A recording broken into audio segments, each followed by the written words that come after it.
Mimi leo nilikuwa na futari 7, lakini hakuna hata moja iliyo qualify kuwa na vigezo. Futari ya 8 ndio iliyopata vigezo vizuri sana kwa kweli. Kadiri miaka inavyozidi kwenda, tunafifisha neno futari kama sadaka. Neno hili linapotea. Tumejenga utamaduni wa kukutana sisi wenyewe wenye uwezo na kufanya kuwa iftari ya pamoja.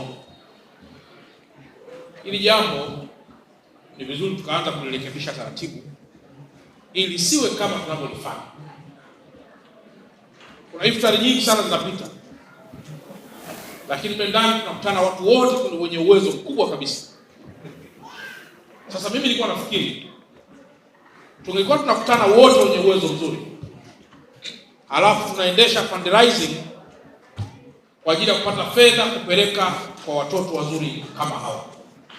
Leo tumefuturisha watu kutoka makundi maalum. Wapo